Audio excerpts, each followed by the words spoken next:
Olá, meus irmãos e irmãs de Ideal Espírita, vocês amigos e amigas que nos acompanham aqui na página Estação da Luz Espírita, muitíssimo obrigado mesmo pela sua companhia. A nossa página Estação da Luz Espírita não tem fins lucrativos, o objetivo é a divulgação da doutrina espírita. E é por isso que nós reunimos aqui esta sede de matérias espíritas para que possa atender às suas necessidades, estudo, lazer, pesquisa. Você encontra aqui na nossa página Estação da Luz Espírita os livros da codificação, obras suplementares, entrevistas, palestras e os programas da Web Rádio Estação da Luz de Natal e Web Rádio Cristo Consolador de São Paulo. Ou seja, um acervo que atenda às suas necessidades, sem fins lucrativos. O objetivo é a divulgação da doutrina espírita. E agora eu convido você para nos acompanhar na reprodução de mais esse trabalho imperdível. Muito obrigado mesmo pela sua companhia e vamos juntos!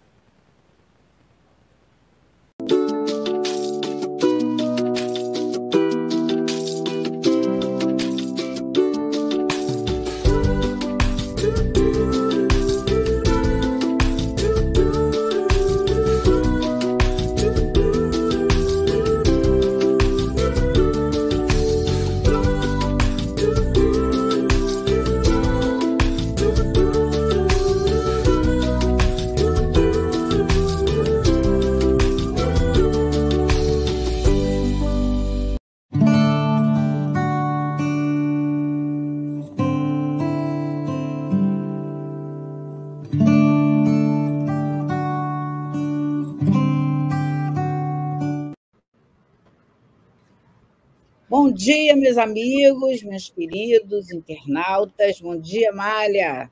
Tudo bem? Bom dia. Tudo bem? Tudo ótimo. Estamos aqui de volta, como fazemos todas as quartas, graças a Deus, com muita alegria de servir, de muita alegria da divulgação, e o nosso empenho é pela divulgação, graças a Deus. E estamos aqui, a nossa equipe CELD, aqui presente junto à equipe Web Estação da Luz. Então, esse mês, como é de costume, nosso aqui no Centro Espírita Leon Denis, nós divulgamos, nesse mês, preferencialmente, uma mensagem sobre Jesus. Então, nós utilizamos os nossos benfeitores, que têm muito a falar, que têm muito a dizer em relação a isso, outra coisa. Sempre utilizamos os benfeitores para isso, para essa divulgação. E hoje também, a nossa página, nosso trabalho de hoje não será o Memória de Suicida, mas será a valorização da vida através da mensagem do Baltazar de 2001. Tá? Ainda era com o espírito altivo, o médio altivo, né? Que agora é espírito. Então, é a mensagem, o Senhor da Vida. Vamos, então, fazer nossa prece, fazer a leitura do nosso Evangelho. Está com o Evangelho, é isso, Felipe? Por favor. Sim, sim.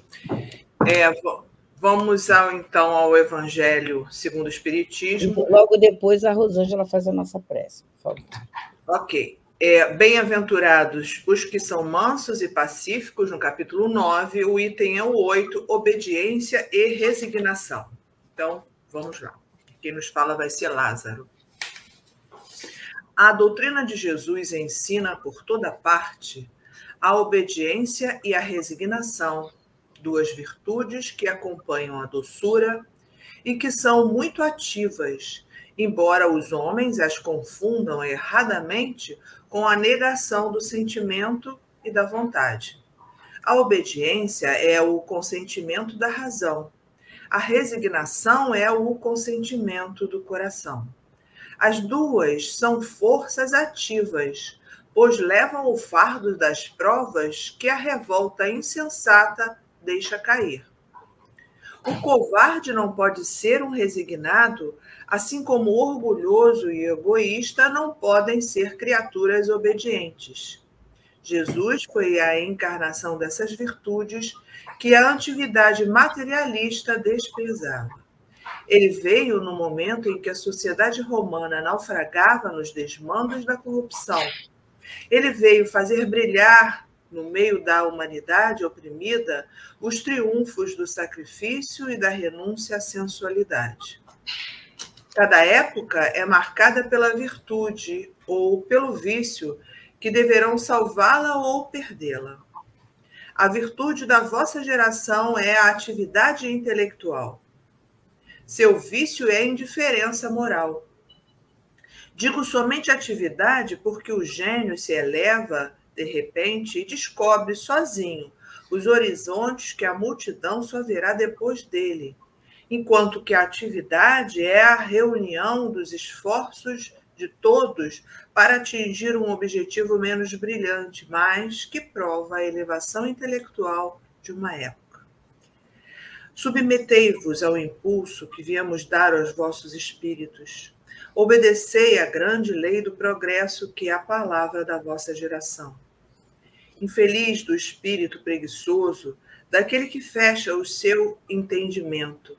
Infeliz dele, porque nós, que somos os guias da humanidade em marcha, o chicotearemos e forçaremos a sua vontade rebelde com o duplo esforço do freio e da espora.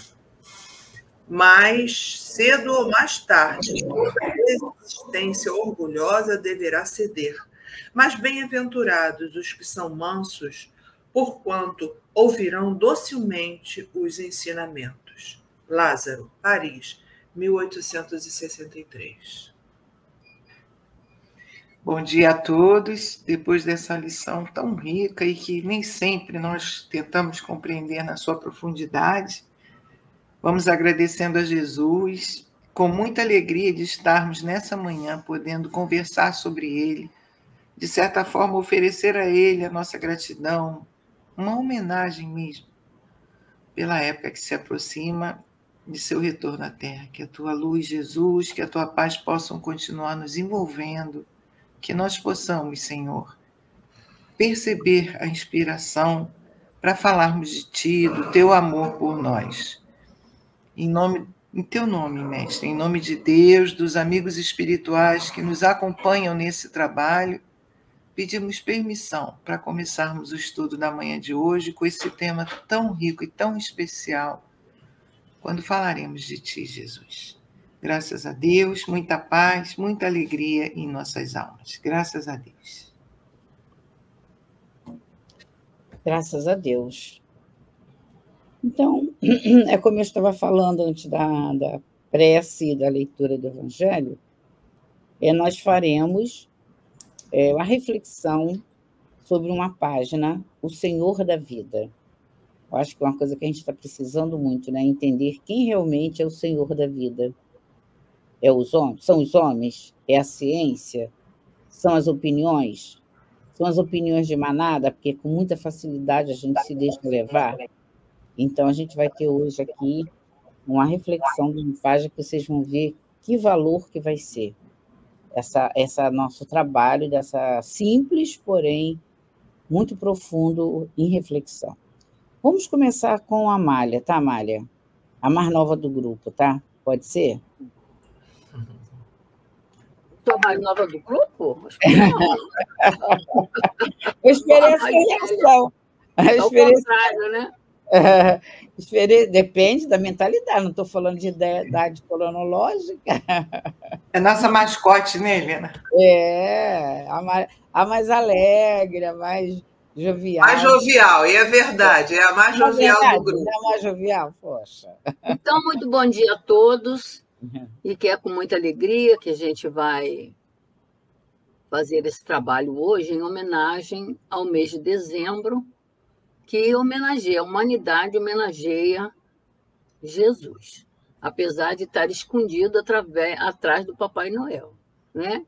Mas, na verdade, o verdadeiro aniversariante, essa data existe por causa ou por conta do nascimento de Jesus, né? É muito interessante, eu vou ler o texto, mas deixa eu fazer um comentário.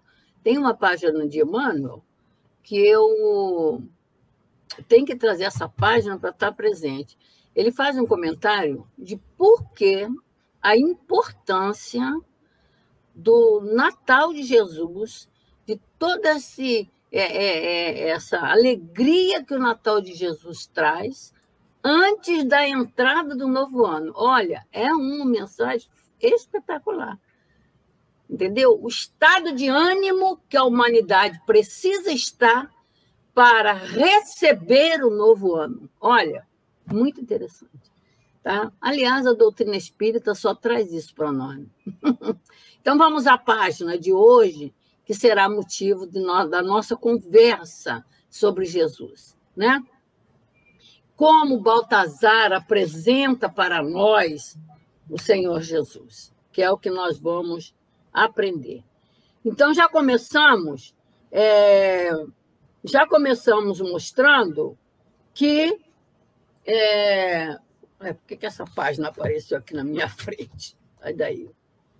Então, já começamos, aliás, essa mensagem de Baltazar está apoiada em cima desse texto do Evangelho que a gente acabou de ler, a obediência e a resignação. Por isso, o trecho que foi trazido para apresentar Jesus dentro desse contexto do Evangelho é essa aqui. Jesus foi a encarnação dessas virtudes, que a antiguidade materialista desprezava. Ele veio no momento em que a sociedade romana naufragava nos desmandos da corrupção. Ele veio fazer brilhar no meio da humanidade oprimida os triunfos do sacrifício e da renúncia à sensualidade. Então, só repetindo, né? Essa mensagem que nós acabamos de ler, está do Evangelho segundo o Espiritismo, no capítulo 9, tem 8. E aí, Baltazar, com a sua sabedoria, seu amor, né? a sua autoridade diante de nós para apresentar Jesus dentro desse contexto, né, da obediência, ele diz: pela graça infinita de Deus, que é o modo da sua apresentação, a sua expressão, né, de energia, de amor, de presença, né? Com essa expressão, ele vai dizendo para nós, né, trazendo para nós aqui a lição. Pela graça infinita de Deus, paz, Baltazar, pela graça de Deus. Eis que o Senhor Jesus se apresenta para todos nós como o mestre do amparo, do conforto espiritual, do equilíbrio. Normalmente, quando pensamos em Jesus, identificamos os sentimentos da pacificação e do amor, parecendo ser o mestre, pessoa diáfana e capaz de agir de maneira enérgica, ou mesmo aquele homem curador que somente via necessitados à sua volta. Entretanto, o Senhor foi muito mais do que isso. O seu trabalho educativo sobreviveu tanto quanto as suas práticas generosas, característica da sua bondade. Seus ensinamentos permaneceram educando, orientando, mostrando a milhões de almas o caminho a ser seguido. Sua determinação foi e continua sendo tão grande que ele prometeu trazer-nos alguma forma de orientação nova que veio a ser justamente a doutrina espírita. É um mestre, portanto, ativo, tão ativo que prometeu ficar conosco na fase de transição complexa do ser humano até que atingíssemos a maturidade para compreender definitivamente os seus ensinos.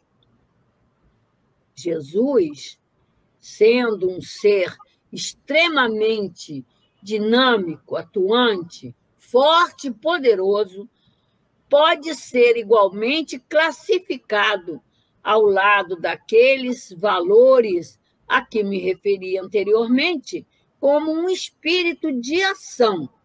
Ação no bem, na cura, na desobsessão, no ensino, ação estimulante, que fez com que milhares de homens dedicados junto à sua doutrina implantassem obras de amor ao próximo através de 2 milênios e até mesmo mantivesse acesa a chama do seu ideal de amor pela humanidade. O Consolador prometido nada mais é, pois, do que o resultado da ação de um ser de bondade, de amor, mas de muita virilidade também. Este, o mestre que estamos lembrando nos estudos do capítulo do Evangelho de hoje.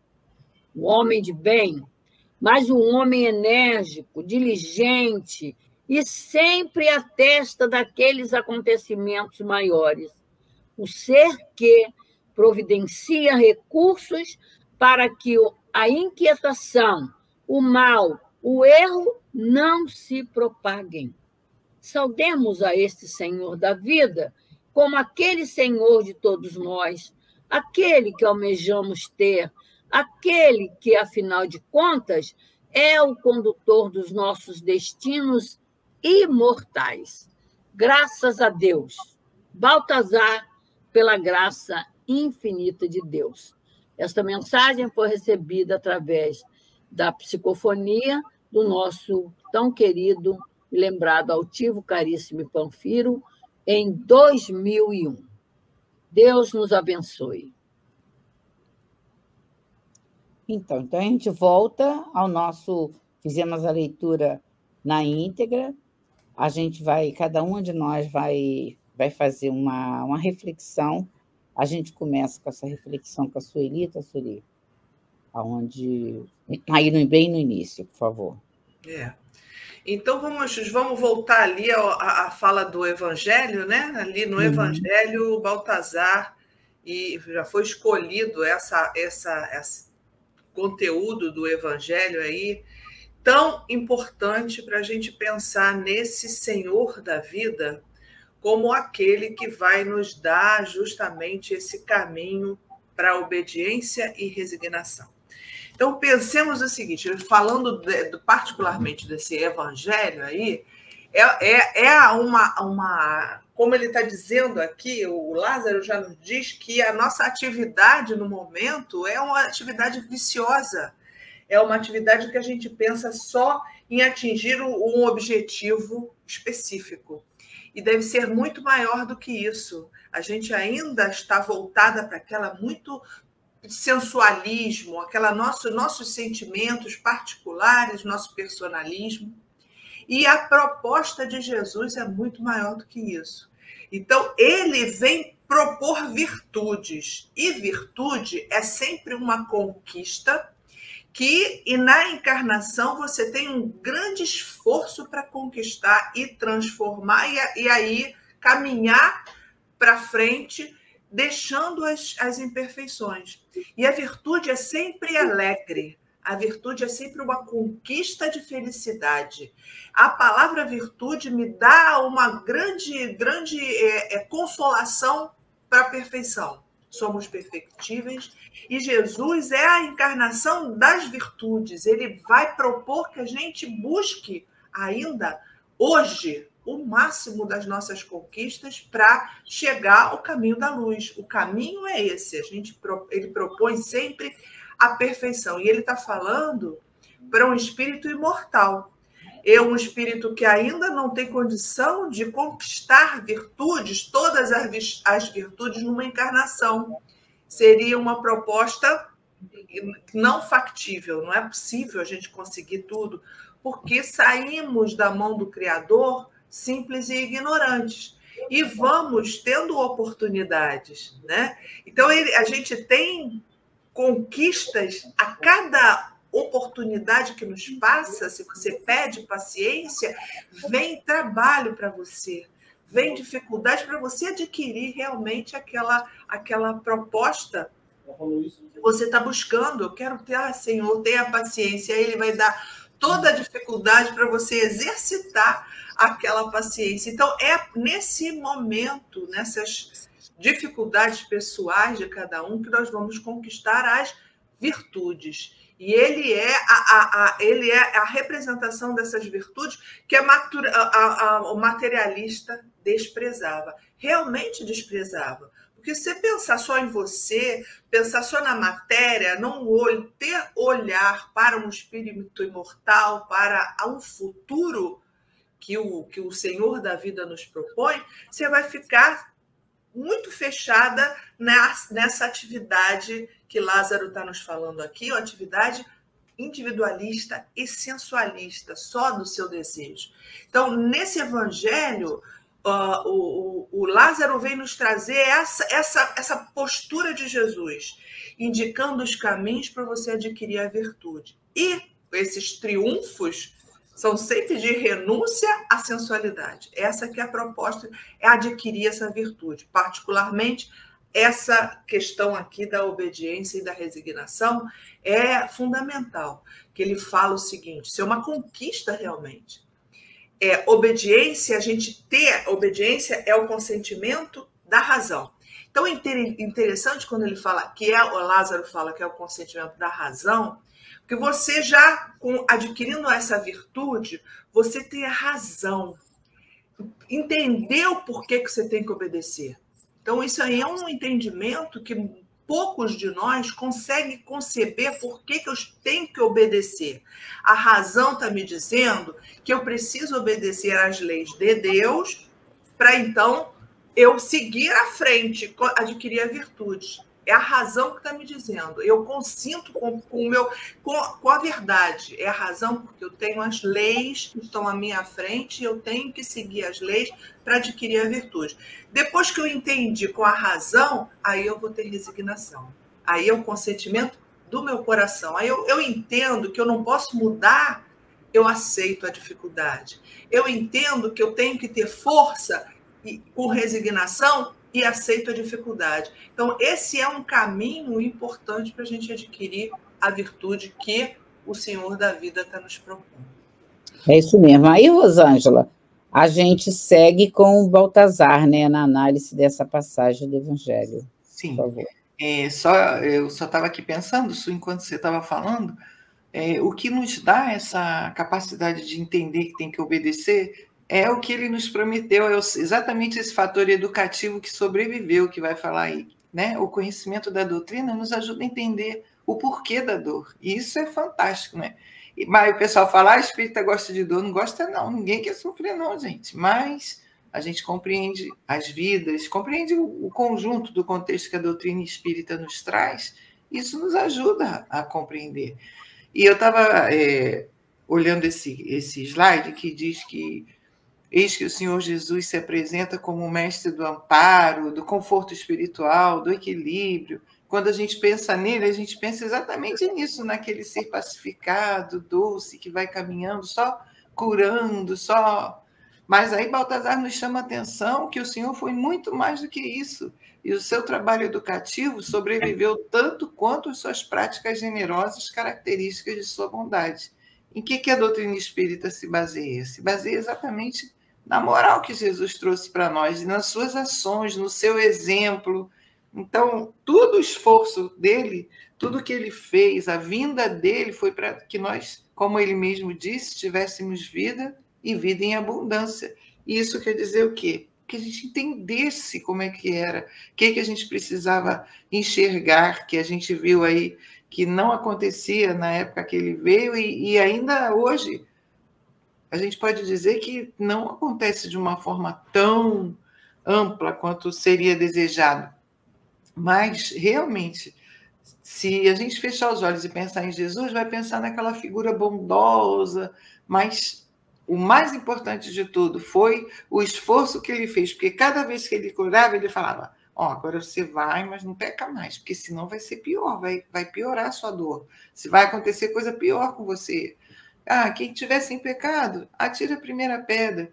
Foi bonzinho com a mulher pecadora, adúltera? Não, ele estava dando uma lição, não julgueis, né? Então, a gente vai vendo que Jesus foi realmente o nosso grande mestre, o nosso grande educador. Por isso que está lá no Livro dos Espíritos, né? Qual o ser que pode ser o nosso guia, o nosso modelo? E a resposta é muito simples, veio de Jesus, exatamente por conta do seu trabalho educativo, que é o que está nos mantendo aqui agora, é estudar sobre Jesus.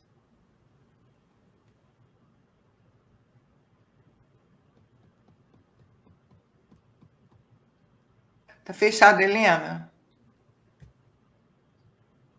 A gente ainda tem dificuldade de lembrar disso, né? De abrir. Então, na sequência, Amália, desse raciocínio aí com Baltazar, aí vamos ver aí tua reflexão. Eu gosto assim, eu quero a gente perceber o que Baltazar está convidando a gente a conhecer em Jesus relativamente às duas virtudes que ele se refere aí da lição, obediência e resignação, né? Exatamente, todo o contexto da mensagem é a ação permanente de Jesus, a sua força de trabalho. Então, por isso ele lembra que são atividades, são virtudes ativas. E outra coisa, a dificuldade de exercer essa ação ativa, há 2000 anos atrás, continua hoje, porque ainda hoje a sociedade está mergulhada, a sociedade ainda está naufragando, está mergulhada, né, nos desmandos da corrupção. E ainda mergulhada também na sensualidade, e ainda necessitando de aprender a vencer, né, a renúncia, o sacrifício para a renúncia, que não é com qualquer esforcinho, é com esforço. Então, não podemos ver em Jesus, aí vamos lá na lição de Baltazar. Quando ele diz, em que Jesus é mestre nessa ação ativa? Ativa, trabalho, ação, dinamismo, força, né? No seu papel de mestre. Jesus é mestre por excelência, em todos os níveis de intelectualidade e de moralidade. Por isso, obediência com sentimento da razão. É quando o espírito, nós já alcançamos a condição da compreensão das coisas, do conhecimento da lei, né? Então, eu conheço a lei, eu sei que tem que ser a lei, mas nem sempre aceito. Aí vem a outra virtude, que é a resignação, o consentimento do coração. Então, o consentimento do coração eu aceito, Pai, porque é a lei, né? É a lei que trouxestes. Então, nosso dever de filhos de Deus é obedecer a sua lei, né? E obedecer com amor, com o coração. E quem fez isso melhor do que Jesus? Ninguém. Na nossa terra, ele é o exemplo máximo, né? Por isso ele é o mestre por excelência. E aí Jesus já traz ele na condição da virtude, do amparo. O que Jesus veio fazer junto a essa humanidade? Amparar, confortar espiritualmente e ajudar a adquirir o equilíbrio, né? O equilíbrio do espírito está baseado na obediência e na resignação, né? Que são as duas asas do espírito. Conhecimento, capacidade de discernimento e amor, né? Sentimento. Você pode saber tudo, a gente tem aí a prova disso, criaturas intelectualizadas, altamente intelectualizadas, mas são más, são cruéis, são rígidas. Por isso, a rigidez mata os bons sentimentos. Então, nesse momento, Jesus é o exemplo, sempre, não só nesse momento, em todos os momentos, ele é o mestre, né? Aquele que está acima de tudo. E aí, Baltazar ainda comenta, assim, para eu encurtar aqui a minha conversa, que normalmente é assim mesmo. Pensa assim, Jesus pensa na pacificação, no amor, na doçura, na brandura, tudo aquilo que ele fala aí no capítulo 9, bem-aventurados os mansos e pacíficos, né? Que para você ser manso e pacífico, você tem que ser misericordioso, e na misericórdia, né, a ação da brandura, da paciência, da moderação, do amor, né? E isso é redundante a gente falar, mas é real. Ninguém fez isso mais do que o mestre. Por isso ele é o mestre. Por isso ele é o modelo e o guia. E aí tem uma pequena diferença aí, vocês desculpem, mas né, quando ele diz aqui assim, ó, que nós sempre vemos Jesus como o pacificador, como o amor, né? Até mesmo como aquele curador, aquele homem que vivia curando, parece que Jesus só enxergava doente, que nessa palavra aí eu trouxe para mostrar para vocês por quê. Essa é incapaz, como se Jesus fosse incapaz. Está aqui na mensagem original, nesse livrinho da reflexão de Baltazar. Então, a palavra correta é como se Jesus fosse incapaz, e não capaz, incapaz de agir, né, de maneira enérgica. Né? Por exemplo, a gente não entende Jesus, por exemplo, expulsando os vendilhões do templo, que aí o homem botou chicote na mão de Jesus. Jesus não precisava do chicote. A sua autoridade moral, a sua fala, se quando ele falava de amor, os povos se estremeciam, quando ele falava de educação, quando ele dava, por exemplo, seja o seu falar sim, sim, não, não, imagina a energia educativa de Jesus. Né? Que até hoje nós mesmos nos imaginemos diante de um Bezerra de Menezes. A gente se quebra, a gente se dobra. Né?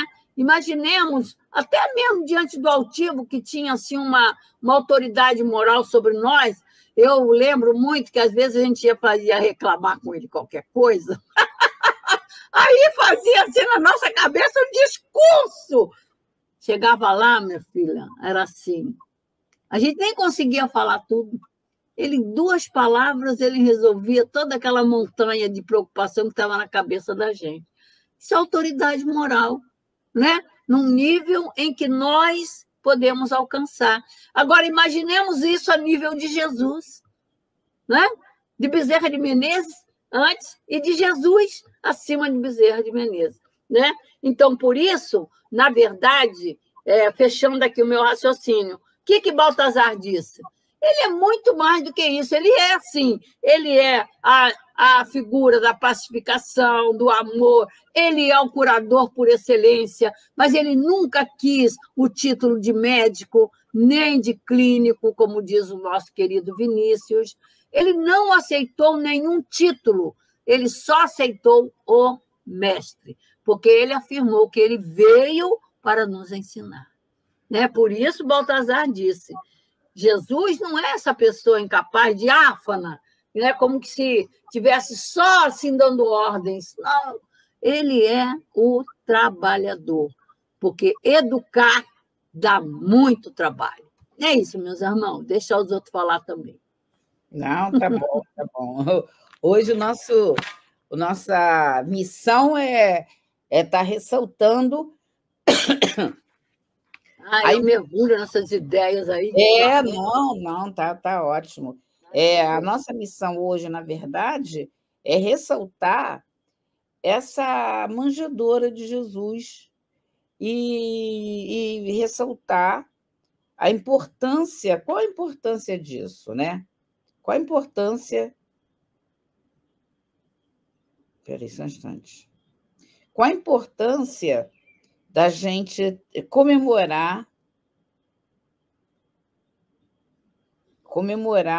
o Natal de Jesus? Porque a gente precisa, assim, fazer entendendo o que está sendo feito. Porque, senão, o que acontece? A gente segue o roldão. O que é o roldão? O Natal é a comida, o Natal é a bebida, Gente. Presente de Natal, Papai Noel. Presente Natal é Papai Noel. Papai Noel.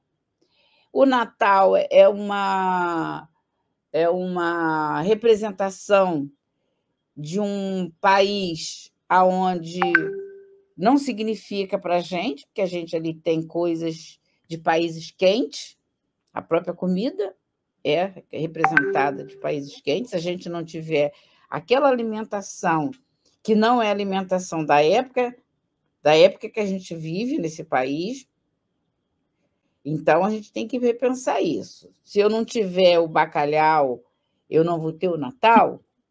Se eu não tiver um Papai Noel, não sou nada contra o Papai Noel, não é isso. E se esse Papai Noel não tiver com toda aquela roupa caracterizada daquele país, isso para mim não é o Natal. Então a gente está trazendo da doutrina espírita para a nossa vida uma parada direta na manjedoura de Jesus. Porque o que é a manjedoura de Jesus? A manjedoura de Jesus, a gente sempre está, nesse período, a gente faz essa reflexão. Em todos os momentos que a gente é convidado a pensar, a dar a nossa opinião, que aqui é uma opinião, que às vezes está de acordo, às vezes não, por causa da nossa inferioridade. Mas como Jesus ele nos ensina a humildade como a marca do Cristo, né? A gente tentar entender, tentar compreender que essa marca do Cristo na gente, ela passa por alguns sentimentos, um deles é a humildade, que nós não temos, eu sei disso. A gente pode ser simples, né? Que a gente nem é mais simples e ignorante como saímos da mão do Criador. Mas a gente pode ainda ter simplicidade no sentido de não ter aquelas qualidades. Mas somos ainda ignorantes no conhecimento das coisas da lei divina. Então, a manjedoura de Jesus é esta mensagem. É uma mensagem de fé, esperança e caridade. Aí a gente vai começar a entender, primeiro, a manjedoura no sentido do governador planetário, ele vai vir como educador, porque a parte que me toca aqui é a questão de Jesus como educador, além de outras coisas, mas eu já vou no educador, de Jesus como educador, mas um educador da consciência da humanidade terrena. Então, essa educação ela é diferente da educação instrutiva, porque a educação instrutiva ela está num contexto já de estrutura montada por Jesus, porque antes de Jesus vir, ele já estruturou, ele criou o campo. O campo foi criado, para mim, é uma das melhores definições que existe, foi Emmanuel, daí A Caminho da Luz, um grupo de espíritos que se reuniram, espíritos puros que se reuniram, a régia de espírito puro, que se reuniram para fazer a gênese do nosso planeta, pelo comando do Messias. Então, essa é o nosso entendimento, que o campo de trabalho que a gente tem para evoluir já foi criado pelo Messias. Então, é um espírito que tem conhecimento muito anterior à questão evolutiva do planeta Terra. Isso é ponto já fechado na nossa cabeça, enquanto espírita, que é isso, mas e quando, no segundo, dois grandes momentos, como diz Emmanuel, né? Os dois grandes momentos, o primeiro momento foi essa questão da gênese planetária. Ele criando o campo de trabalho para receber espíritos autóctones, que são aqueles espíritos vindo do princípio inteligente do planeta Terra, evoluindo. No outro momento, outros espíritos chamados alóctos, distantes, que foram exilados de capela, tudo isso sob o comando de Jesus, com os seus enviados, com aqueles que ele foi colocando, enviando para locais certos para ter uma manifestação, para ter um ato educativo com um grupo que aqui estava. Então, isso vai evoluindo ao ponto que a gente vai entendendo que, em determinado momento, o próprio Cristo veio. Que momento foi esse? É esse momento que a gente vai comemorar agora, para ainda continuar educando a humanidade da importância da nossa do nosso entendimento da lei divina que está na nossa consciência. Nada mais do que isso. Só que isso aí é a essência de tudo. A essência nossa está em a gente crescer de dentro para fora, a gente crescer com consciência de que tudo que a gente tem que fazer já está dentro da gente. Então, Jesus é o educador de ensinar a tirar de dentro da gente a lei divina. Por isso que ele não tem pressa. Por isso que, há mais de 2000 anos, ele veio na manjedoura trazendo essa mensagem, trazendo um projeto organizado chamado o Reino de Deus. Esse que é o projeto. O projeto é despertar na gente que o Reino de Deus não é nessa fase que a gente vive de encarnado. E mesmo desencarnado, se o espírito não tiver consciência disso, o que vai acontecer com essa falta de consciência? Ele adoece. Por isso, Jesus também é o curador. Mas Jesus não é curador como um médico do corpo. Jesus é o curador da medicina espiritual. Está aqui a nossa imagem, que é Jesus curando o cego. Para mim, é a melhor definição que ele diz que dele ser curador de alma é no cego de Betsaida. Está curado? Está enxergando? Se ficou curado dessa tua cegueira, vá para a tua casa sem entrar na aldeia. A aldeia é todo o conjunto de paixões que levou a gente à cegueira. Então, você não volte para o mesmo clima que você vivia. Isso é um ato educacional para a cura da alma. Quando a mulher tocou nele, a mulher hemorrágica, quando ela tocou, mas ela, quando tocou nele, ele pergunta, quem me tocou? E Pedro falou, Senhor, a multidão te toca, você pergunta quem te tocou? Olha o educador ali e o curador. Ele fala, eu senti que virtude saiu de mim. Gente, ele educou a alma para que nós, sem entendimento, já é a tua palavra, sem entendimento, um dia pudéssemos entrar numa faixa de entender sobre o fluido eletromagnético. Aí só depois com Mesmer, com Kardec, que muitas das vezes a gente deixa a Gênese pendurada na estante, mas não mexe nela, não catuca, não reflete, não estuda em grupo. Aí, já te dou a palavra, Maria. Aí Jesus fala para ela, mulher, quando ela fala, Senhor, eu te toquei. Então, ele sabe por que exemplo foi aquele? Nós sabemos que nós somos agentes da nossa cura, ainda o ato educacional. Então, ela se autocurou, porque ela procurou 12 anos a cura do corpo físico. Legítima, porém, chegou à conclusão que estaria num outro processo de cura. Foi quando ela toca em Jesus, Kardec disse que ela se transformou numa bomba aspirante, ela puxou, palavras de Kardec na Gênesis, ela puxou o fluido dele e Jesus se transforma numa bomba calcante. Jesus estava liberando, mas ele estava liberando aquele fluido para todos. Olha, a gente sair, a gente aprende na casa espírita, né?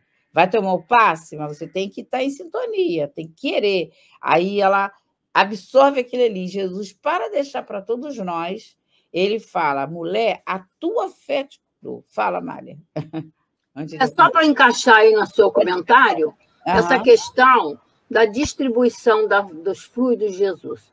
O campo vibratório de Jesus. Não era uma distribuição aleatória. Emana fluido, cada um pega o que quer.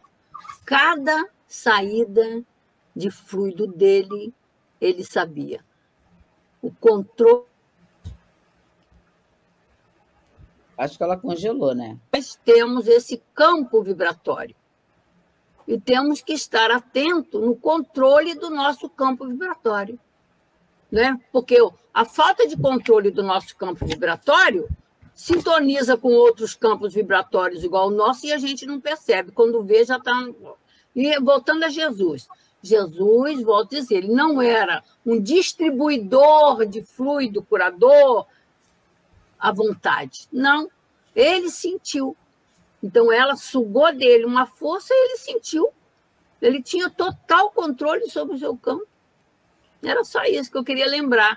Então, para não pensar que qualquer um chegava lá e pegava. Não, ele sabia. E sempre tem uma função no final de educativa. Mesmo as curas têm uma função de educativa. Isso é interessante. Vocês gostaram dessa parte, né? Isso que você falou, Amália, não é só isso, não. Isso aí é tudo. Você pegou... Por isso que é bom estudar em equipe. Essa parte, esse adendo que você fez, ele é extremamente importante. Não pensa que as coisas com ele não tem projeto. Tudo dele é calculado. Tudo dele tem uma ciência. Totalmente. Tudo de Jesus. Jesus é o cientista. Primeira operação de catarata, eu vou falar catarata para não falar as outras, que houve na Terra foi Jesus. Ele pegou em 2 momentos. Pegou areia, cuspiu, passou na vista. Como é que, da onde sai, né? A questão do vidro, que vem da areia, a questão dos minerais, está lá. Primeira catarata, talhozinho lá, que foi com o manual, né? Tá, talhozinho. Agora já é com magnetismo, com fluido eletromagnético. O raio lá, que a gente sabe como é. Então, tudo isso tem um planejamento. Uma outra coisa que a Sueli falou, muito, muito coerente. Todos os atos de Jesus é educativo. Por isso que eu peguei esse link. Todos. Todos eles educativos, todos eles a gente está aprendendo na casa espírita. Pegando esse gancho de todos os atos de Jesus educativo, na desobsessão. O que é mais ato educativo do que a gente aprender a conversar? Não é doutrinação, é conversação. Não é eu estou te doutrinando. É vou conversar com um amigo tão doente quanto eu. Tão desviado quanto eu, só que ele já está no mundo espiritual. E eu ainda estou aqui, caminhar enquanto tem luz. Ali a gente aprende muito, porque eles vão relatar para todos nós, que é o processo nas casas espíritas de atendimento espiritual. Aqueles espíritos vão estar relatando para a gente o nosso dia a dia.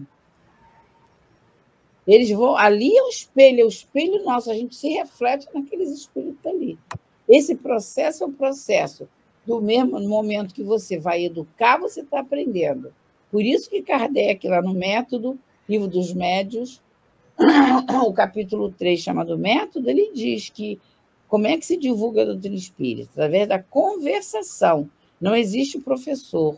Então, essa postura de pessoas que, às vezes, você vai fazer um trabalho junto, que a pessoa demonstra quem é você para estar trabalhando aqui comigo. Você fala, não. A própria postura dela não interagir com você, quando você fala, ela nem dá um retorno, ela faz como se o que você tivesse falado é nada, porque quando ela vai falar, isso aí é um ledo engano em doutrina espírita, como diz Kardec, no momento que o outro estiver falando, você o ouça que ele está te ensinando.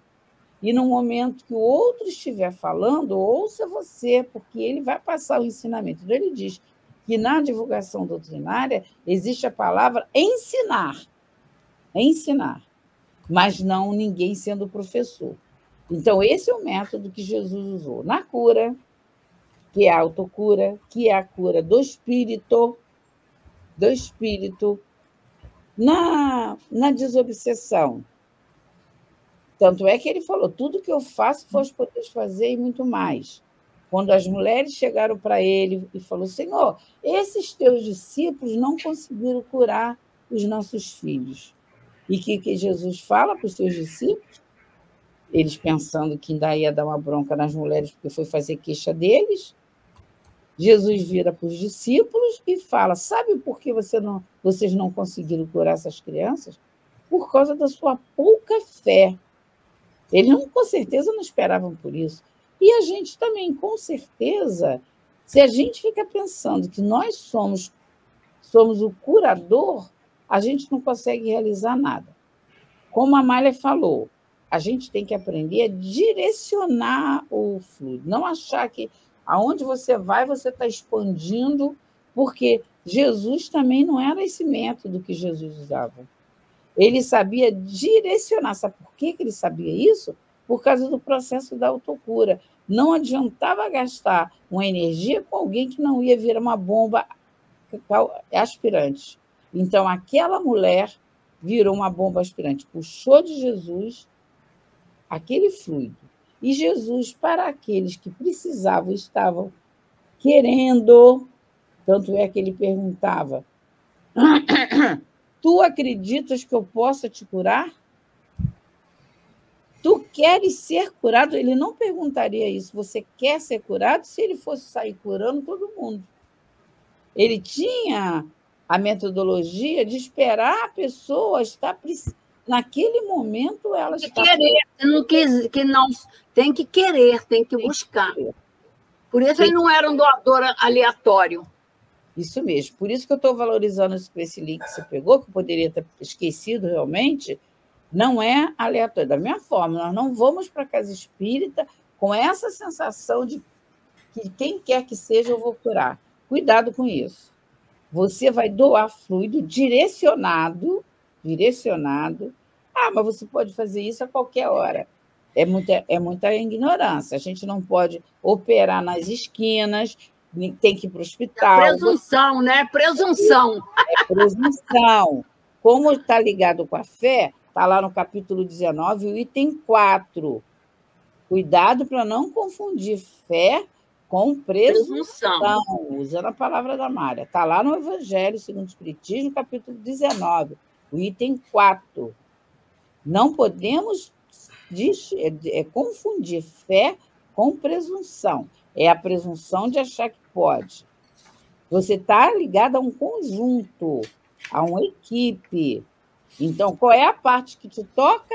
Doar fluido. Direcionado. A pessoa que vai...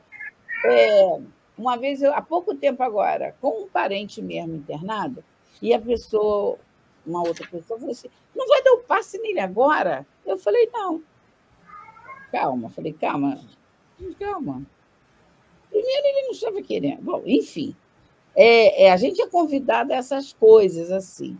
Então, tem que ter muito cuidado com isso. Então, você tem aquela hora, você não vai deixar do sentimento para o outro, é diferente. Desejar que o outro se cure, ter sensibilidade com a dor do outro, isso é qualquer coisa diferente.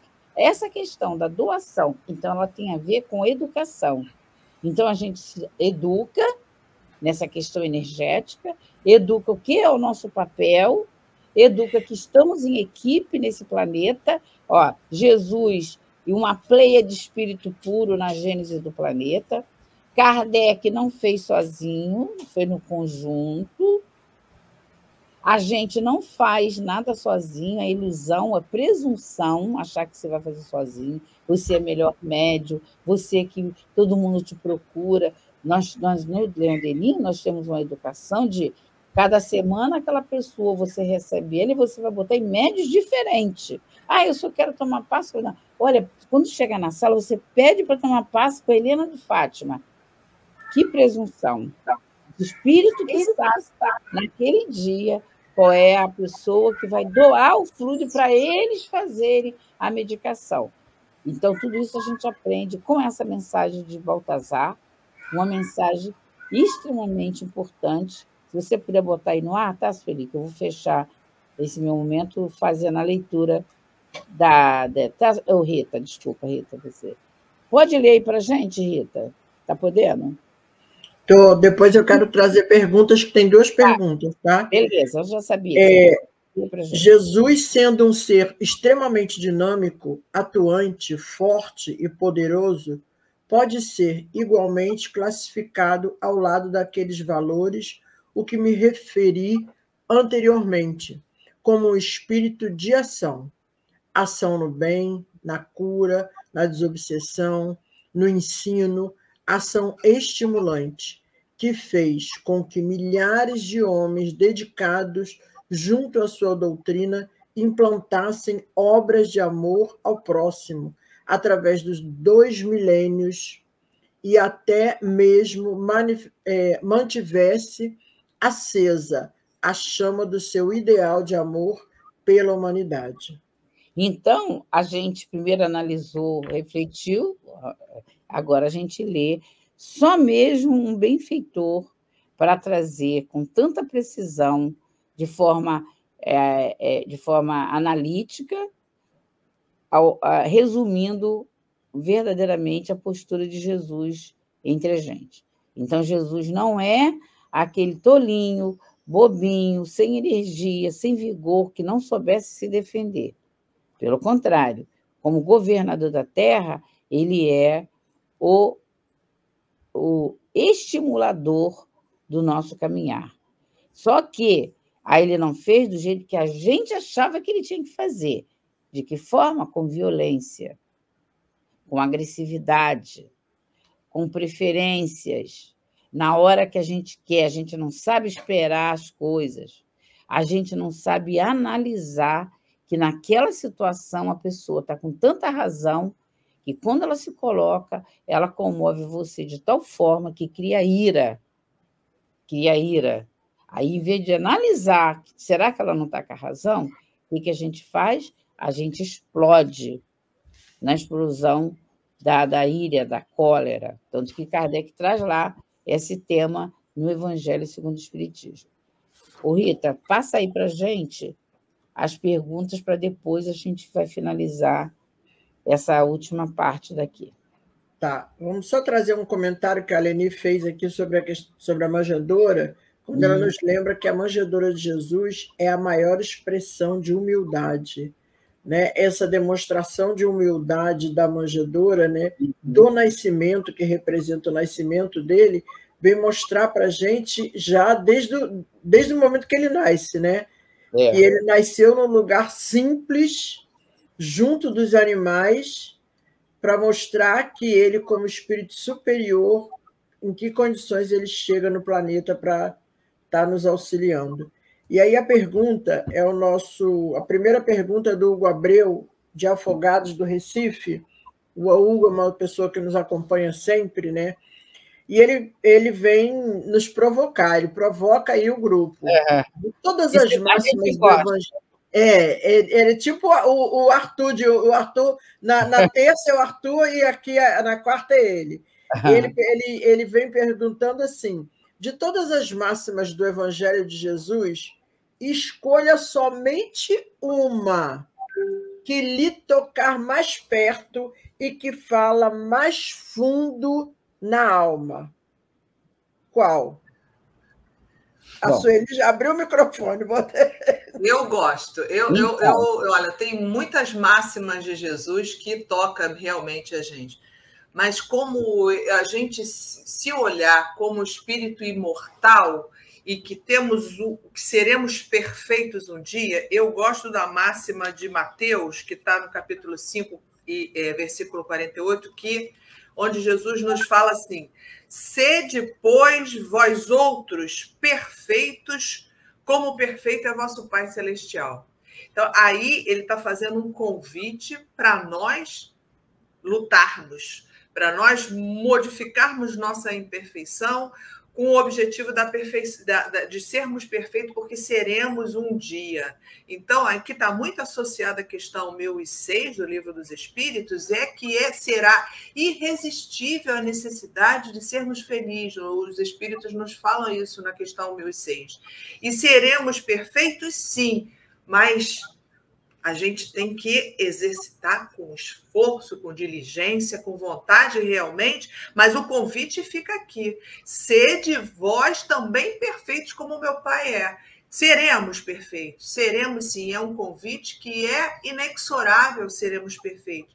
Porém, ele está nos convidando para acelerar esse processo. Vai, agora! Senão, você vai se atrasar no seu processo evolutivo.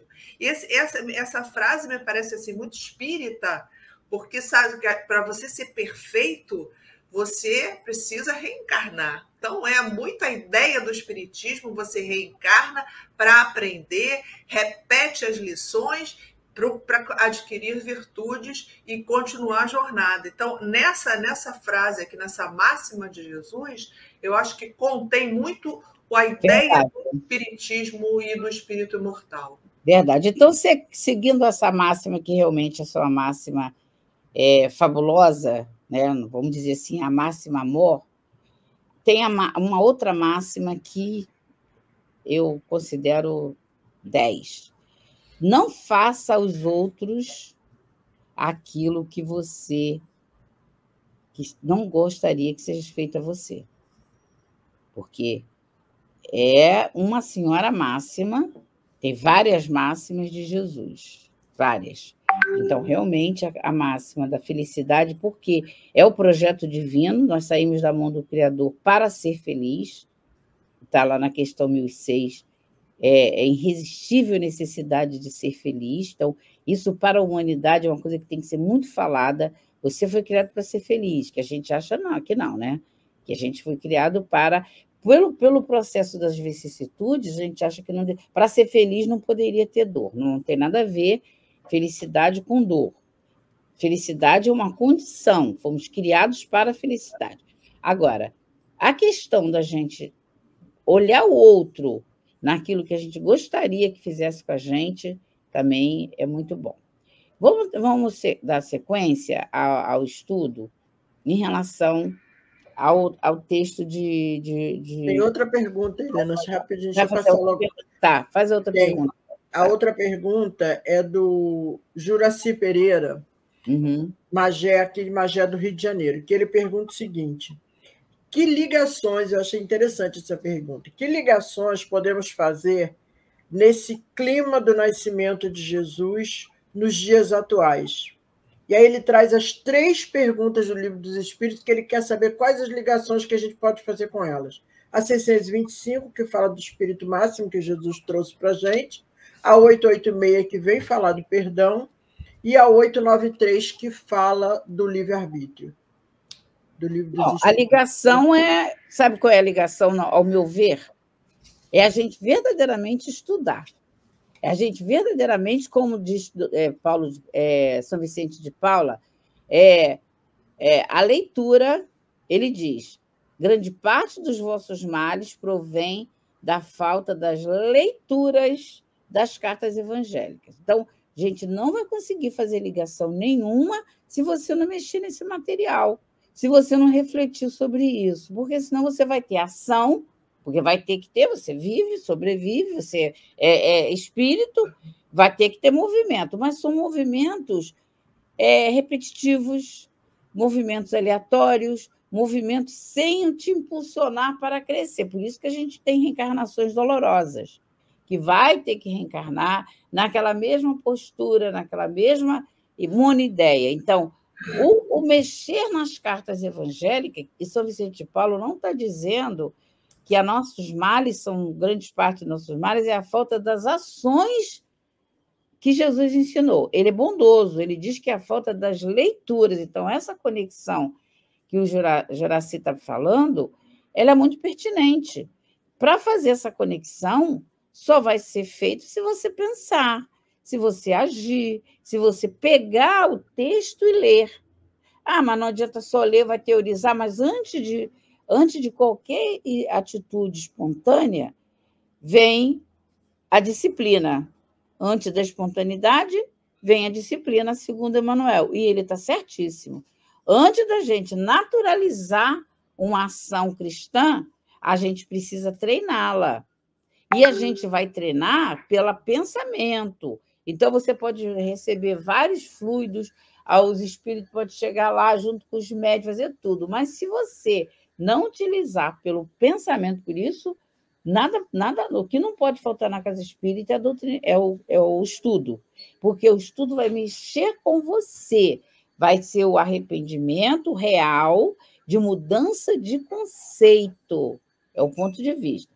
A gente só vai mudar conceito ajustado à lei se a gente tiver um parâmetro. E o parâmetro, que é o modelo, é Jesus. Então, pode ter milhões de filosofias, como tem. Se elas estiverem estanque da filosofia cristã, não é católica, não, cristã, do pensamento de Jesus, da essência. Tanto que ele falou, eu vos enviarei o Consolador prometido, que o que eu falei vai ser mudado, vai ser esquecido, mas eu vos enviarei o Consolador prometido, que tudo irá falar. Todos os véus serão levantados. Então, meu filho, é doutrina espírita, porque Jesus é que falou que Jesus é o criador da doutrina espírita, na continuidade, na no levante daquilo que ele implantou no planeta, que é o projeto do Reino de Deus. Fala, Amália. Então, aqui está desde que começamos a pensar, um pensamento aqui na minha cabeça, eu nunca tinha pensado. Nunca tinha pensado.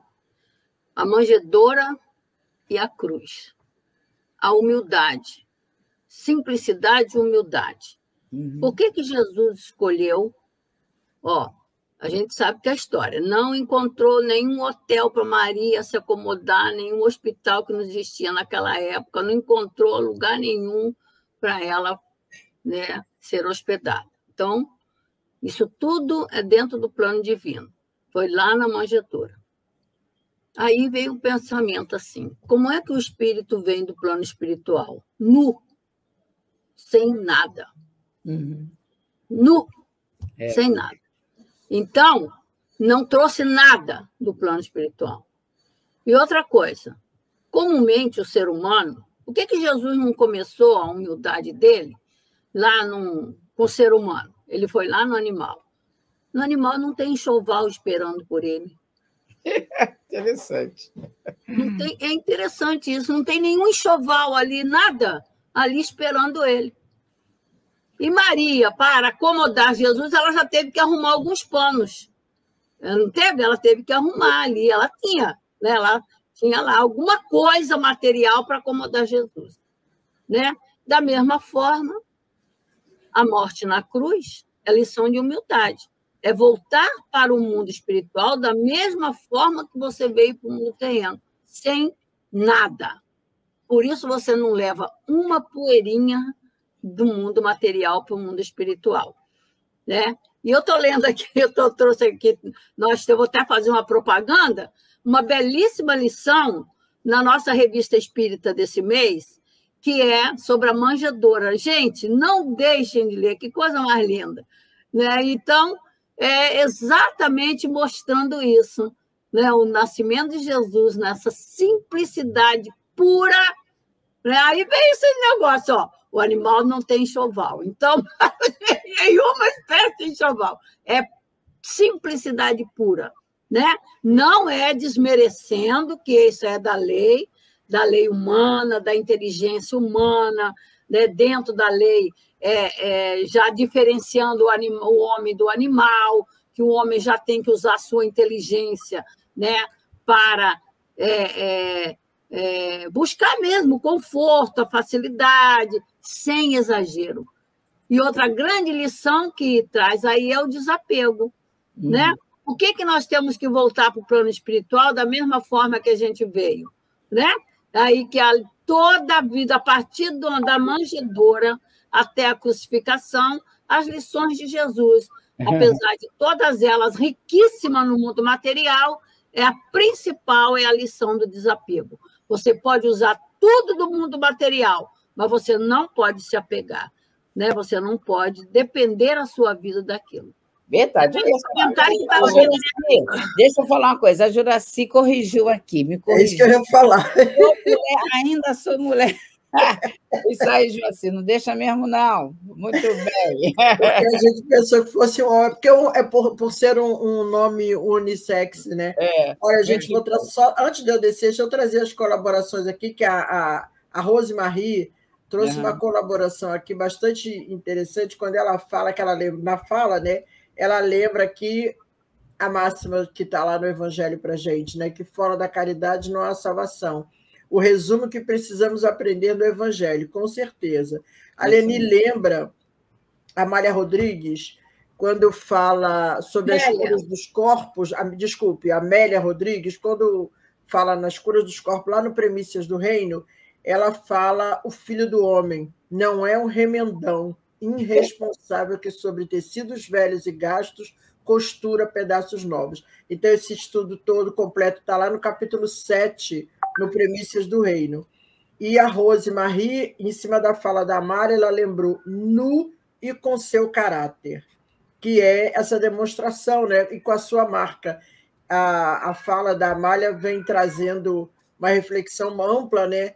da humildade de Jesus, que ele faz essa demonstração realmente da manjedoura à cruz. Se a gente conseguir avaliar essa caminhada toda, a gente percebe tudo isso.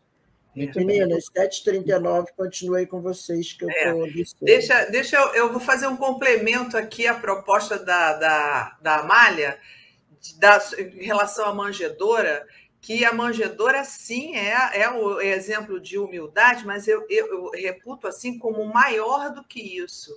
É o exemplo também de resistência, porque muitas vezes a gente nasce com nessa manjedoura da simplicidade, da humildade, a sua origem aí, e Jesus quis dizer o seguinte: você pode, da humildade, fazer tudo. Então, ele não tinha nada e conseguiu, com resistência, com determinação e com força, tudo. Então, essa simbologia me parece que é para nos mostrar também que você, do nada, pode produzir muito. E é muito a questão da gente de não sofrer os arrastamentos, que os arrastamentos não têm que ser definitivos na nossa vida, não é irresistível mesmo, porque você às vezes pode não ter nada, mas conquistar tudo, moralmente, intelectualmente, isso não tem a ver com conquistas de dinheiro, de coisas desse jeito, mas sair da simplicidade, sair do nada, porque estava nu dentro de um comedor de animal, totalmente na simplicidade, mas ali, mesmo nessa simplicidade, todos nós, não precisamos de seguir o arrastamento. Ficou pobre porque a família era pobre, ou ficou ignorante porque a família era ignorante. Não. A posse do necessário, né, Sueli? Aí que entra a posse do necessário. Exatamente. E aí ele conseguiu muito do nada. Então, essa questão também, eu acho que a manjedoura é mais do que só a humildade. Ele fala da resistência, de que você pode conquistar, sim, conquistar a perfeição a partir da pouca situação e humildade que você vive. Olha só, Sueli, quando eu comecei a falar da manjedoura hoje, que eu iniciei o meu texto com a questão da manjedoura, que é uma mensagem de fé, esperança e caridade, porque é assim que começou, esse texto, ele está... Então, vou fazer um link com o que você está falando. Ele está na Revista Espírita de 1960. Então, que eu não aprofundei naquele momento, que não era questão, ele vem dizendo que o seguinte, que a manjedoura de Jesus é a prova de que não importa, olha só, não importa as condições que você esteja vivendo, não importa os obstáculos que você esteja enfrentando, não importa as tribulações e as lutas da sua vida. O seu ponto de partida não é empecilho para a sua chegada. Exato. Então, quando a gente está todo ano tocando na questão da manjedoura, é um artigo lá da Revista Espírita. Lógico, a gente vai, toda vez que vai falando, vai fazendo adaptação. Então, você está certa, sim, não é só uma questão, porque apesar de que a humildade não é uma questãozinha, né? Ela perpassa por várias...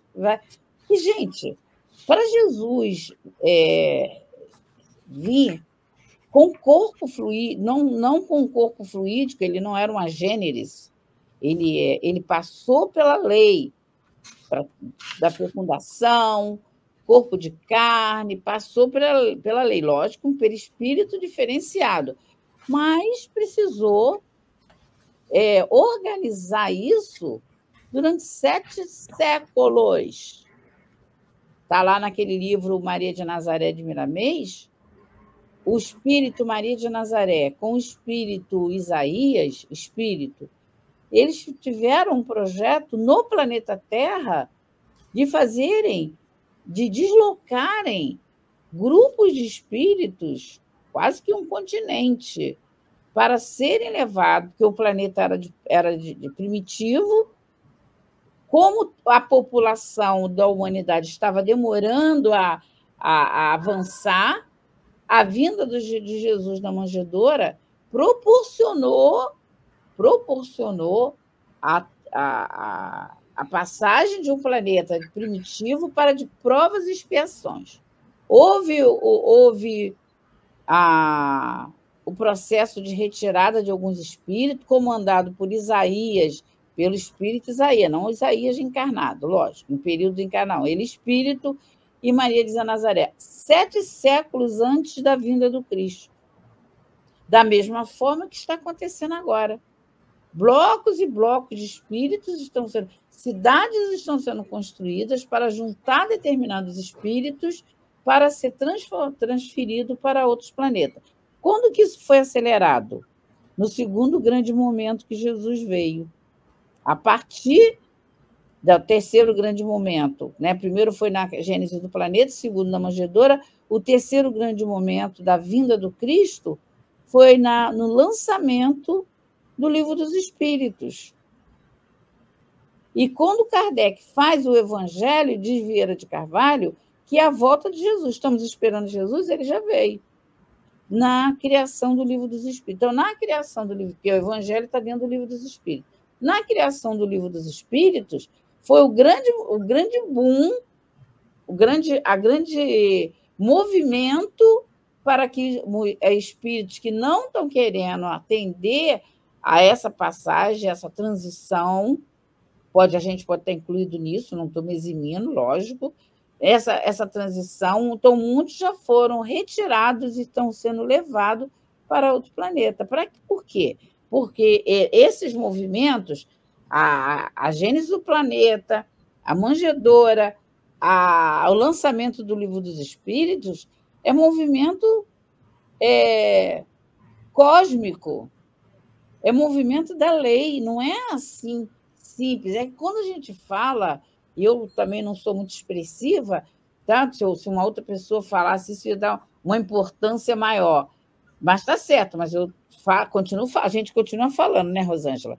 Mas é para a gente estar falando aos 4 ventos a importância desses movimentos. Então, Natal de Jesus, que é a manjedoura, é nascer dentro dos nossos corações, com presente, sem presente. Agora, presente para o outro, está aí, a gente está no movimento, a Casa Espírita e o Leon Denis, o Centro Espírita Leon Denis, é um centro muito generoso, porque nós abrimos as portas para vários centros espíritas colocarem lá as suas bolsas de Natal para os seus entes queridos, para as pessoas que eles atendem. Então, é um movimento que não é fácil você convencer a pessoa. Mas o que tem a ver isso que você está falando? Tem a ver, sim, que minimamente a gente já está fazendo um movimento para o outro, mas tem que partir de você. Então, não adianta ter preguiça, não adianta pensar que se eu vou gastar com outro, eu gasto com os meus, que os meus você já gasta o ano inteiro. É isso, por isso que Jesus, a gente sabe, existe um estudo com os essênicos. Não vou fazer isso agora, não, pode deixar. Né? O historiador que eu uso muito, que é o David Hume. Daniel Hope. David Hume, Daniel Hope. Ele vem trazendo a fraternidade essênica com Jesus lá, convivendo com eles, que a família de Jesus era essênica. Todo aquele movimento fraterno. Então, quando a gente vai ver como eles viviam, então Jesus tinha um grupo que pensava que veio antes para dar sustentabilidade, para mostrar, ninguém está sozinho. E nós também não estamos sozinhos. Então, o planeta, por tudo isso que o planeta está passando, olha a manjedoura dizendo para a gente, é uma mensagem de fé, esperança e caridade. Vamos fechando esse conteúdo aí, Amália, com você? Esse último? Só queria fazer uma colocaçãozinha, pode ser? Eu estava aqui pensando em tudo que eu... Inclusive o Consolador, Rosângela, o que o Baltazar fala do Consolador aí. Eu estou querendo só falar, eu estou vendo toda a nossa apresentação, todo o contexto, né, e me veio assim, com muita força, o amor. Porque no final de tudo isso acontece pelo amor de Deus por nós, né? E a gente quantas vezes esquece da finalidade que Jesus falou. Qual o mandamento? Ele falou, é simples, é amar a Deus e amar ao próximo, como eu vos amei. Então, amo o próximo como eu vos amei. E esse talvez seja, no meu sentimento, o maior ensinamento de Jesus, porque tudo o resto vem daí. Todo o resto vem daí. é muito importante a nossa empatia, o nosso desejo de ajudar, o nosso desejo de crescer, tudo isso é desenvolvido, né, vamos dizer assim, por nós, que somos os nossos protagonistas, sem dúvida nenhuma, mas eu acho que agora até a gente já consegue entender o papel do amor nas nossas vidas, né? Mas quando perguntaram qual é o mandamento, ele disse só um, é amar a Deus acima de tudo e amar o próximo. Acho que é o doutor Bezerra que tem uma expressão que o Chico aproveita, que ele fala que, na verdade, seria fora do amor não há salvação, porque é o amor que... Então é isso, para a gente pensar, porque Natal é isso, né? A gente desenvolver esse sentimento cristão. Como diz Antônio de Aquino, o ideal cristão de amor ao próximo.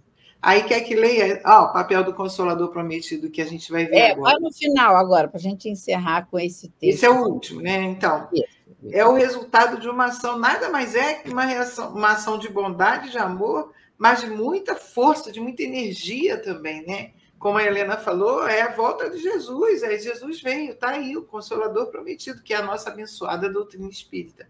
Ele prometeu que estaria conosco e está conosco, como ele prometeu.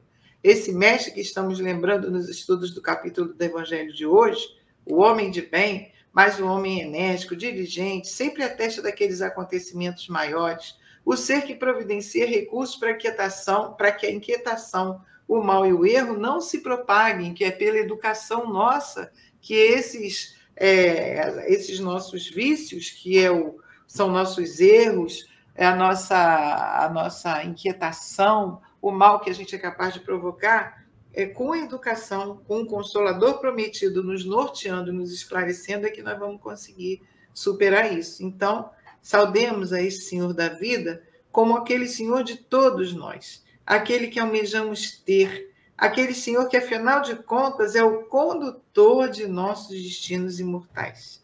E isso é uma promessa que Jesus fez, que estaria conosco até o final dos tempos, e nós estamos vendo que Jesus está, sim, conosco. Está aí, nós estamos falando, aprendendo, tentando entender cada vez melhor o que ele quis nos dizer com seus exemplos, com as suas ações, com as suas instruções.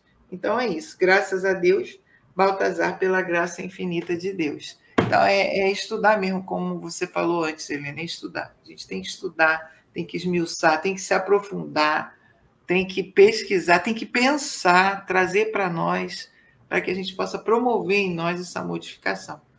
De pronto não é tão fácil, mas... Não, de pronto não é tão fácil.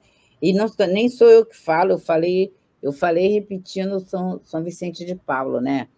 Capítulo 13 tem 12. Eu adoro essa fala, eu sim fico pensando, meu Deus, no passado, né?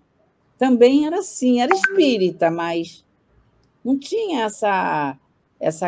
esse gosto por ler Jesus. Não me fez melhor do que ninguém, mas me fez melhor do que eu era, porque eu agora penso, eu reflito, eu não deixo aquela impulsividade, né? Aquela coisa que você parece que está o tempo todo com a avó atrás da porta. Não, que são ainda o que nos caracteriza, né? O que nos caracteriza nesse planeta? Né? O vício e a rebeldia. Então, com as leituras, isso vai amansando, porque são pequenas doses de medicação. Quando nós estávamos montando, tive uma experiência que foi muito interessante. Quando nós estávamos montando o primeiro encontro, que já tem 15 anos, encontro da Casa Espírita, primeiro encontro da Casa Espírita, eu, a Amália, a Cíntia, e montando o texto, nós pegamos o Paulo Estevão e fizemos aquelas primeiras capítulos de Paulo Estevão, o movimento dele na Casa Espírita, e fizemos uma revista em quadrinho, que a gente utiliza até hoje. Aí a gente estava envolvido naquilo ali, e lê, e faz, e muda texto, e procura imagens para fazer a revista. É uma revista em quadrinho mesmo. E procura imagens. Não, vai ficar muito caro. Não, mas a gente vai fazer, porque para fazer colorido. Eu sei te dizer que, quando acabou o encontro, parecia que estava me faltando alguma coisa. Eu não sei. Depois eu parei e pensei, sabe o que é? Saudade da convivência com os discípulos. Olha que pretensão. Eu comentei isso com uma amiga minha, ela falou, nossa, não é pretensão, não. Eu falei, não sei. Eu só sei dizer que eu sei que estranheza é essa que eu estou, porque naqueles períodos que a gente convivia ali, aqueles textos, aquelas coisas, porque não foi fácil, não, foi um ano inteiro antes. E me lembro que não foi nada fácil, aparentemente é fácil, mas para nós foi difícil. Mas depois, quando eu senti essa falta, eu falei, meu Deus, mexendo com ele. E a Leon Denis fala isso. Toda vez que lerdes um autor, esse autor estará em contato com você. Por causa do fluido cósmico universal, que é o veículo do pensamento. Que rastreia. Você pensa, você rastreia o universo. Tá? Então, na verdade, é assim. Você não vê nossos estudos do Memória de Suicida? A gente é apaixonado pelo Teócrito, a gente é apaixonado pelo Romeu Alceste. A Amália adora o Romeu Alceste, né, Amália? Gente, eu gosto muito desses dois personagens, mas é isso. A gente é apaixonado pelo.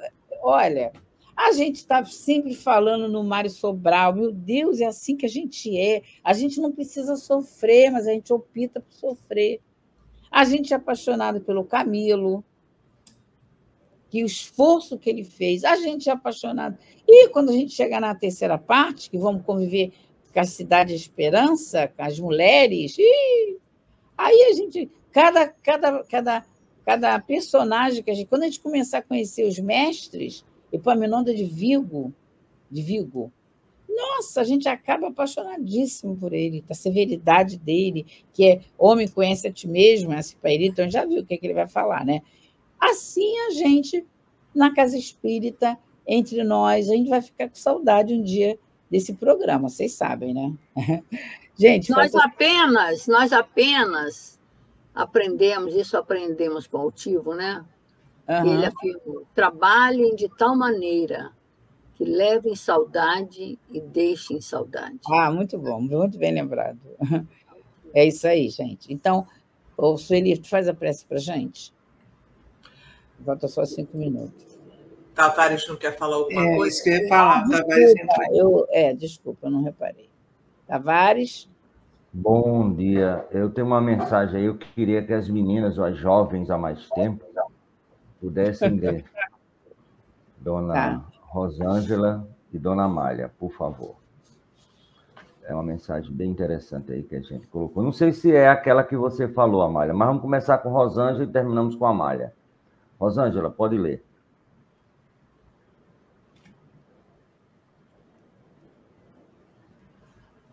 Com Jesus. Com Jesus, a vida adquire novo sentido. A dificuldade se faz bênção. Dor é alegria. Tristeza é a véspera da consolação. A luta construtiva produz a tranquilidade da consciência. Trabalho é condição de felicidade. A sombra é a fonte da luz. A lágrima é pérola do sentimento. Agora é Rosângela. Amália, né?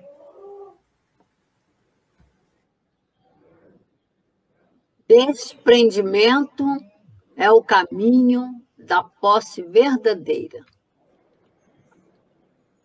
Renúncia é aquisição. Sacrifício é a estrada para as alturas. E é por isso que o Natal, em qualquer parte, unindo as criaturas na mesma faixa de compreensão e solidariedade humana, será sempre a estrela do amor e da esperança em cada coração. Emmanuel, do livro Confia e Segue, de Chico, ou através do Chico. É muito linda a mensagem. É verdade. Verdade verdadeira. Isso aí. Podemos fazer, então, a prece, Sueli. Então, vamos ao nosso... Voltar, então, já que estamos nesse pensamento, voltemos ao coração de Jesus, agradecendo, acima de tudo, a esse mestre que, amorosamente, sendo perfeito há mais de 4 bilhões de anos, já era um espírito perfeito e, amorosamente, desce com tanta humildade ao orbe para nos educar, mais uma vez, nós, espíritos ainda imperfeitos. Ele vem com toda a sua passividade, a sua necessidade de educar e de impulsionar a nossa evolução. Ele desce com todo o amor, todo o carinho, a tolerância, a indulgência, explicando e convidando a todos nós para que sejamos também perfeitos como o Pai é perfeito. Que a gente apreenda desses ensinamentos e conquistemos, sim, a perfeição. No esforço, na vontade, na resignação e na obediência, que a gente possa sempre retornar ao estudo e ao convite do Espírito de Verdade, que nos coloca sempre: amai-vos e instruí-vos, que a gente consiga, sim, através de toda a instrução, entendermos a proposta de Deus e de Jesus para nós, mas que a gente possa amar ao próximo, amar a nós mesmos, e estarmos sempre em ligação com Deus e com Jesus.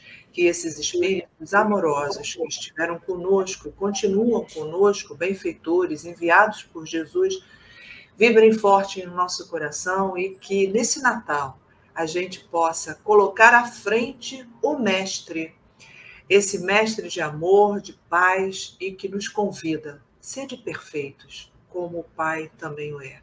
Que a gente possa nos elevar a esse pensamento, a esse Mestre, que fique vibrando forte, com alegria e pacificação nos nossos corações. Graças a Deus.